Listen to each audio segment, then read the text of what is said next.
Les concurrents devront répondre à 5 séries de questions, autour de films que vous pourrez retrouver sur le site de Cinévoras. La première série de questions, c'est un peu de tout, ou du grand n'importe quoi si vous préférez.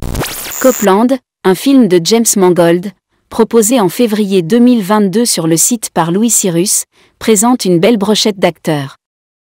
Mais nos concurrents les connaissent-ils bien? Parmi les 4, lequel n'a jamais tourné avec Martin Scorsese? Sylvester Stallone. Sylvester Stallone. J'ai envie de dire Stallone. Stallone n'a jamais tourné avec. Lequel a tourné avec Woody Allen? Sylvester Stallone. Dans Bananas. Lequel a tourné le remake d'un film français? Est-ce que c'est pas Harvey Keitel? Rocky. Aucune idée. Robert De Niro a joué dans le remake de La Valse des Pantins. De Niro, quoi, tu vois. Oui, Il a fait 300 films. Bon, allez, hein. C'est le. Et Mignon. aucun Allez. remake français, j'ai vérifié. Il n'a fait aucun remake. Oh merde. Par contre, Stallone a tourné un Stallone remake de Oscar, que je vous invite à regarder parce que c'est. Attends, Oscar, genre Lady Oscar de. Oscar. Non, Oscar. Oscar, le film La de... pièce de Ah théâtre. putain, merde. Oh. Ah oui, non. C'est le terme exact scientifique, ça, putain, merde. Do whatever you want. Just don't leave this room. Lequel a tourné avec Gérard Depardieu? Ray Liotta a joué avec Gérard Depardieu dans le film Cœur perdu en Atlantique en 2001. C'est De Niro dans Novecento. De Niro. Now I like you better. Hey! Oh, kiss me, my hero.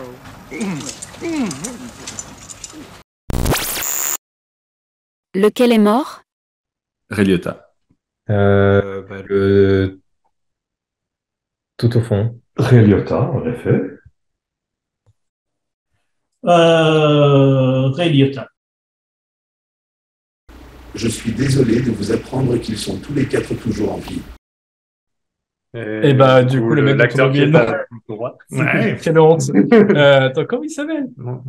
Ah, c'est une bonne question, hein.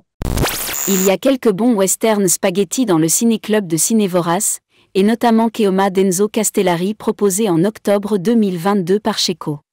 Le plan le plus célèbre de Keoma s'inspire d'un autre film ultra connu. Quel est-il? Et pour 10 points supplémentaires, quel est son titre original en anglais? Je dirais The Searchers, au hasard. Je sais pas, John Au hasard Ford, La prisonnière du désert.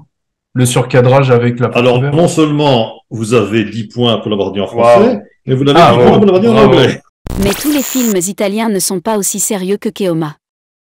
En janvier 2021, Lucchino proposait « Salut l'ami, adieu le trésor ». Qui parmi nos concurrents remportera le trésor des 10 points?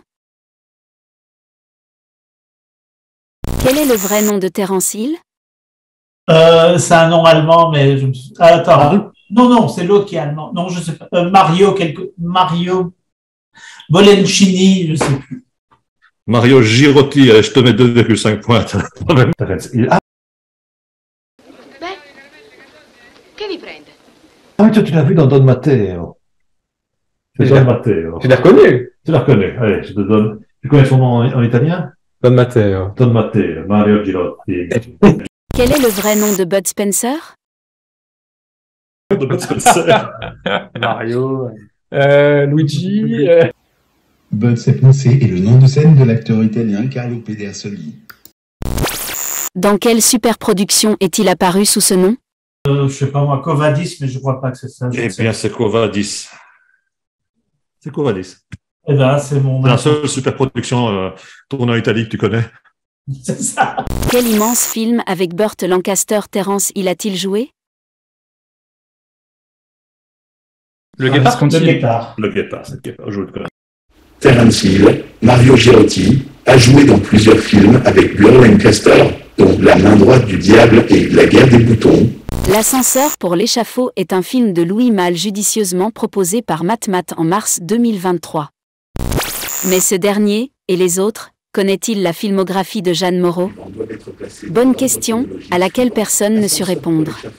1958. L'ascenseur par l'échafaud, c'est un nom nul. Donc ça, c'est le... Attends, le premier, du coup, c'est le plus vieux. Ok, donc ça, c'est le plus vieux. Ouais.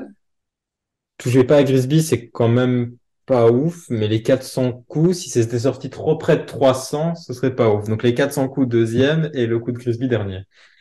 Je vais mettre 0 point parce que je fous tout à fait le contraire, mais c'est pas grave. Non. Touche pas au Grisby, 1954. Les 400 coups, 1959. Le 13e guerrier est un film de John McTiernan avec Antonio Banderas, proposé en octobre 2022 par Morbo. Nos concurrents vont-ils trouver d'autres films contenant le nombre 13 ?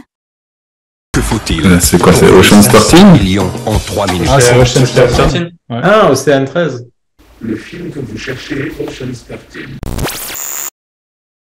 The 13th. La voix du dernier. Ah, 13e heure. 13 Hours. The Secret Soldiers of Benghazi.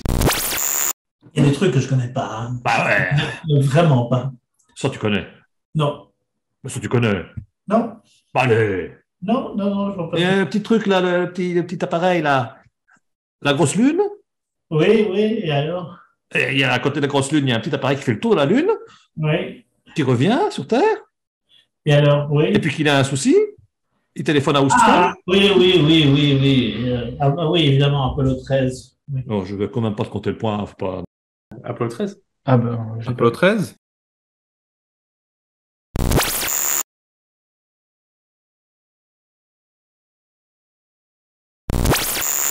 Vendredi 13. Ah bah vendredi 13. Vendredi 13. Vendredi 13, oui. Friday the 13 est une franchise de films d'horreur mettant en scène le personnage de Jason Voorhees. Assault on Precinct 13, c'est bon, j'avais. Je ne suis pas au courant de l'existence d'un film de Nick qui porte le chiffre 13 dans son titre. Cependant, je vous recommande de regarder 13 Assassins, un film de samouraï de Nick. 13. Bah ça c'est 13, non? Ça c'est pas juste 13? Cette connerie que tu fais quand t'es jeune. Je ne sais pas. C'est Louis Cyrus qui, en mars 2022, a proposé le film de Michael Mann, Ali. Mais est-ce le seul film du grand Michael inspiré d'une histoire vraie? Le film de Michael Mann sur John Dinger s'intitule Public Enemies. Ah, Public Enemies.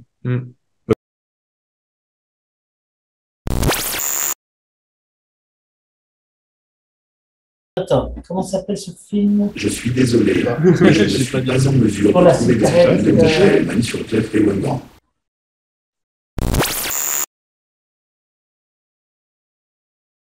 Chiffon? Ferrari. Je me suis dit, un film de Michael Mann sur un chiffre. Ça, je demande à voir. On sait jamais. Enzo. Un conducteur de voiture? Ouais. Et du coup, le meilleur pour... Tu sais qu'on te voit. C'est pas grave. Je sais pas. Belle voiture. Ah, de belles voitures. Coûte cher. Ah, Ferrari? Simple. Un biopic genre Ferrari. Facile. Ferrari. En février 2021, Faribol proposait le fort beau film de Mikhail Kalatzov, Quand passent les cigognes. Et d'ailleurs c'est vrai, quand est-ce qu'elles passent les cigognes?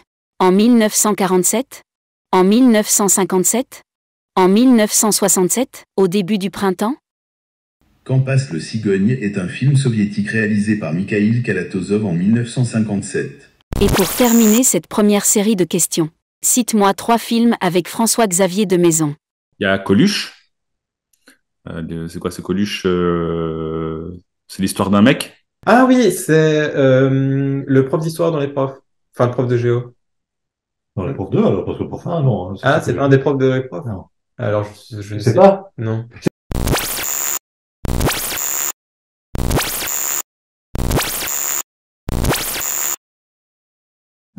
Coluche. Ou alors c'est Peut-être. l'histoire d'un type qui, je crois que ça s'appelle, c'est l'histoire d'un type qui, ou bien Coluche. Et puis c'est tout, je ne me rappelle plus. C'est tout? C'est tout. Bah, tant mieux pour toi, parce que je ne t'enlève que 10 points. Oui. J'enlève 10 points par film cité, parce que non, François-Xavier de Maison, je dis non. C'est bien, parce que si tu avais répondu, je t'enlevais 10 points par réponse, parce que je n'aime pas cette espèce de... Donc, tu as moins 0, ce qui pourrait te faire remonter dans la moyenne. Il y a des gens qui ont eu des moins 10. Il y en a qui ont eu 20, moins 20. C'est le seul dont je me souviens. Bah, tant mieux, on va s'arrêter là parce que j'enlève 10 points par film cité. L'auberge rouge, les tuches.